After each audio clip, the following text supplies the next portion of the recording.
Bora falar agora sobre o Corinthians, que pretende se livrar o mais rápido possível do transfer ban para poder contratar jogadores. Fabinho Soldado e Dorival Júnior se reuniram durante a semana para tratar sobre o tema. O Dorival tem batido em quase todas as entrevistas coletivas nessa tecla da necessidade de melhoria do elenco. Inicialmente, quando ele foi contratado, o Corinthians prometeu 4 reforços. O Vitinho chegou, restariam 3 contratações. Nesse momento, Corinthians e Dorival Júnior discutem a chegada de mais 2. Só que prazo e dinheiro podem complicar essa missão. Você sabe que o Corinthians tem um transfer ban contra si. Durante a semana que passou, o Corinthians tinha a expectativa de chegar a um acordo com o Santos Laguna para a quitação de parte dos 33 milhões de reais e, em troca dessa parte, o Santos Laguna tiraria o transfer ban, que permitiria ao Corinthians voltar a contratar atletas. O Santos Laguna parece bastante irredutível na ideia de receber esses 33 milhões de reais à vista, e até agora não houve acordo entre os clubes.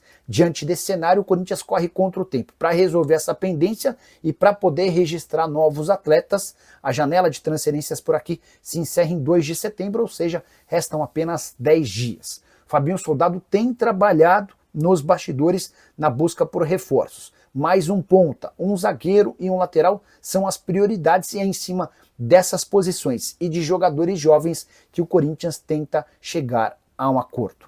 Só para completar, importante contar que em meio a todo esse turbilhão de novidades, na segunda-feira ocorre a eleição para presidente do Corinthians. Osmar Stabile concorre pela situação, Roque Cittadini é o candidato da oposição e André Castro surge como uma terceira via, eleição que acontece apenas dentro do Conselho Deliberativo. Aquele que for eleito assume a condição de presidente até dezembro de 2026. Hora de falar sobre o Corinthians, que perdeu uma disputa por reforço para o Vasco da Gama, algo que em outros tempos não seria muito comum. O Corinthians estava tentando a contratação de Andrés Gomes, atacante colombiano que pertencia ao Rennes da França. A oferta do Corinthians, empréstimo com opção de compra de 7 milhões de euros.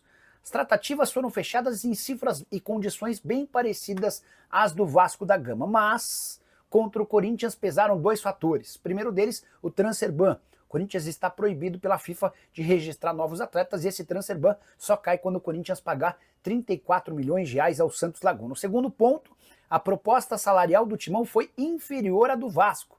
Mesmo com uma capacidade de faturamento bem superior, o Corinthians vai faturar em 2025, assim como em 2024, bem acima de 1 bilhão de reais, contra algo na casa dos 400 a 500 milhões de reais de receita anual do Vasco. Cruz Maltino foi capaz de oferecer um salário maior ao Andrés Gomes, que optou por se mudar para o Vasco da Gama. O atleta vai ser anunciado depois da realização de exames médicos. Só para completar, é importante lembrar que o Vitinho foi o único reforço já contratado pelo Corinthians nessa janela de transferências. O técnico Dorival Júnior havia pedido 4 contratações, 2 atacantes, um zagueiro e um lateral direito. Bora fechar o vídeo com informação importante. Memphis Depay pode trocar o Corinthians por Real Oviedo da Espanha ou Pachuca do México. Especulações que surgiram na noite dessa sexta-feira.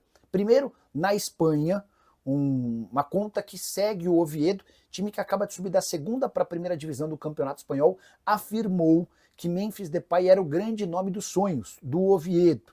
E o time contaria com a ajuda e o suporte do grupo Pachuca, que é dono do Oviedo, para a contratação do atleta. Negociações em andamento, o Oviedo pagaria os 10 milhões de euros da multa rescisória, Corinthians ficaria com metade desse valor, ou seja, 5 milhões de euros, e o Memphis Depay a qualquer momento poderia ser anunciado como reforço do clube espanhol.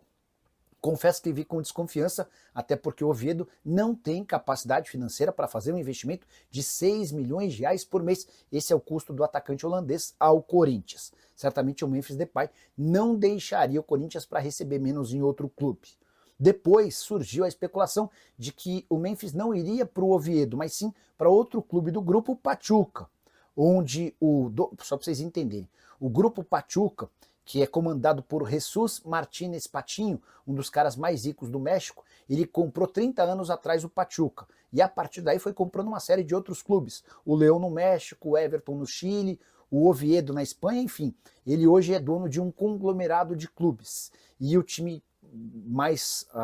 com quem ele tem maior relação é justamente o Pachuca, o primeiro clube que ele comprou e do qual ele é torcedor fanático. E aí que o Memphis não iria para o Oviedo e sim para o Pachuca.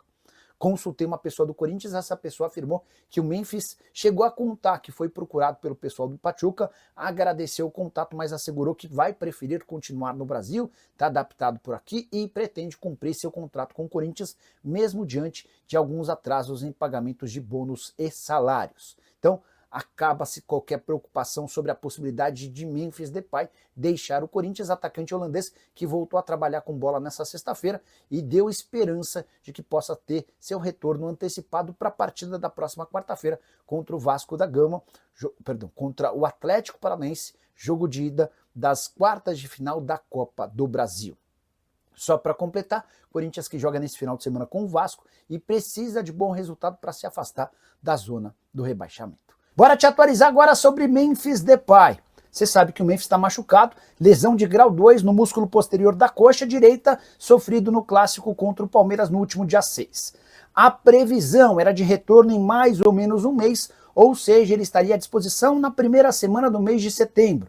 E o Corinthians trabalhava para que ele ficasse disponível para o jogo da volta contra o Atlético Paranaense, e o Corinthians faz 2 jogos absolutamente decisivos contra o Furacão na Copa do Brasil, valendo vaga nas semifinais da competição. Pois bem, craque Neto contou nessa sexta-feira que dentro do Corinthians existe um trabalho para que o Memphis Depay volte já na partida de ida, confronto marcado para a próxima quarta-feira em Curitiba.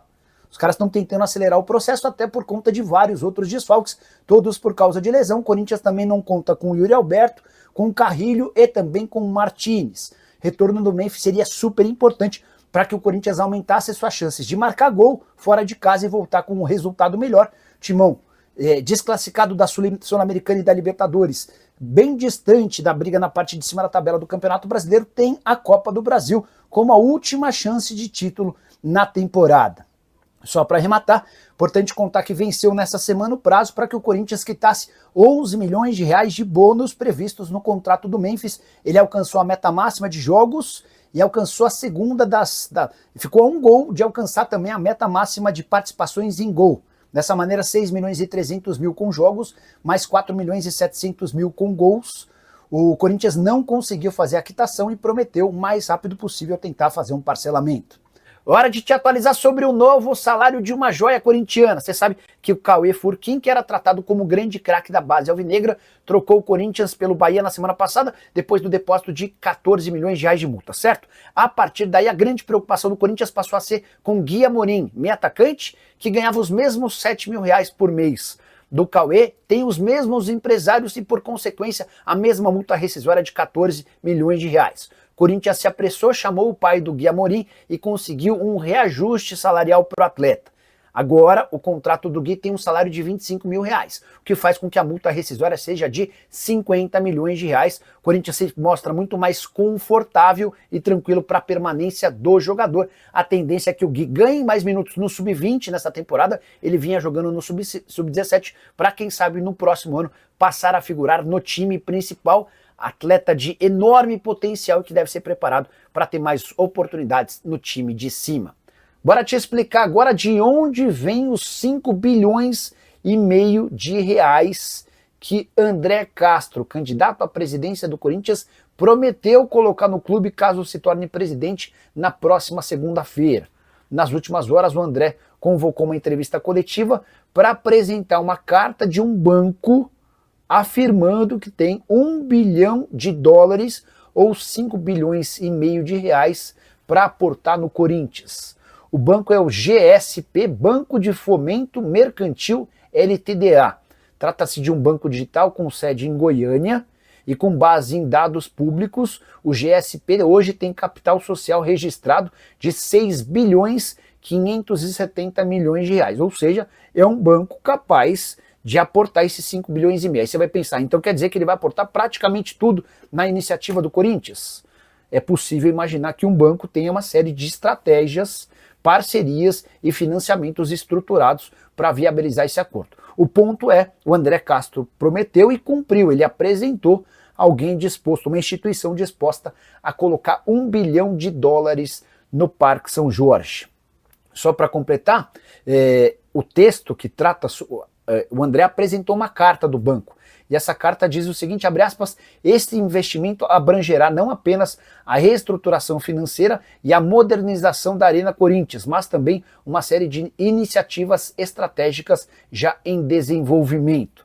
O André apresentou a carta, fez referências ao banco e essa carta também deixa claro que esse apoio, esse aporte de US$ 1 bilhão fica restrito à presença do André Castro como presidente do Corinthians. Importante contar que a eleição acontece na próxima segunda-feira e são 3 candidatos.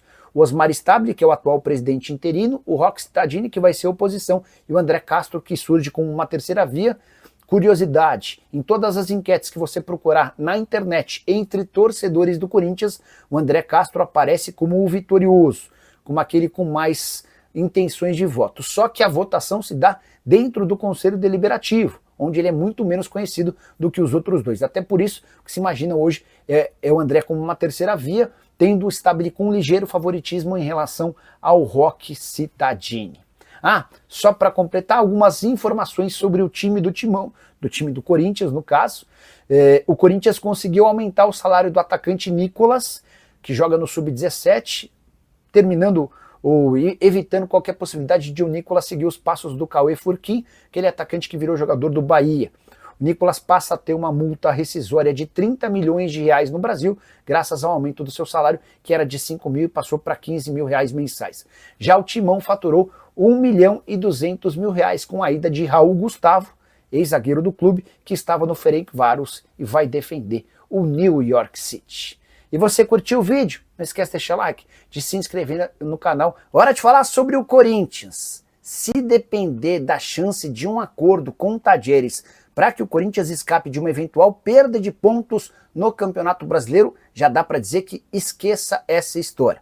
Bora começar do começo? O Corinthians sofreu um transfer ban por conta de uma dívida com o Santos Laguna referente à compra do Félix Torres, certo? 33 milhões de reais. Essa punição segue em vigência porque o Corinthians não conseguiu fazer a quitação com o time mexicano. E a qualquer momento vão estourar outras 2 punições, referentes a uma dívida de 40 milhões de reais com o Matias Rojas, ex-jogador do Corinthians, e referente a mais ou menos 27 milhões de reais de uma dívida com o Tadieres pela compra de Rodrigo Garro.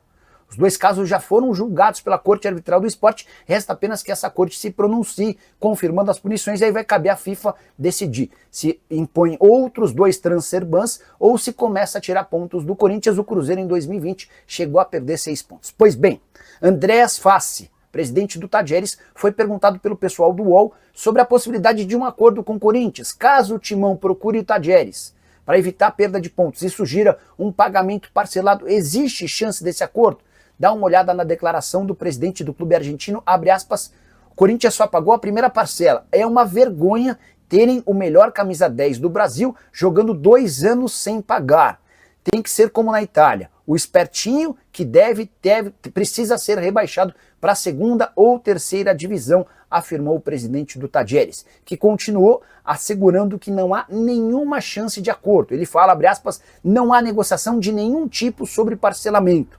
O prejuízo econômico e esportivo foi irreparável para o Tadieres. A alegação é de que você vende o seu principal jogador, imaginando que vai faturar uma grana enorme, essa grana não vem, você fica sem o jogador e sem o dinheiro, e o Tadieres tem sofrido com isso. Segundo o presidente do Tadieres, a dívida hoje é de 27 milhões de reais, o Corinthians vinha alegando que a dívida girava na casa dos 23 milhões de reais, essa diferença está relacionada aos juros que certamente serão cobrados na decisão final da FIFA. Fala pessoal, estamos aí com atualizações importantes do Corinthians. Se inscreva e ative o sininho para receber mais atualizações do Timão. Deixe seu like, que é muito importante para o crescimento do canal. Utilize o espaço aqui embaixo para registrar sua opinião.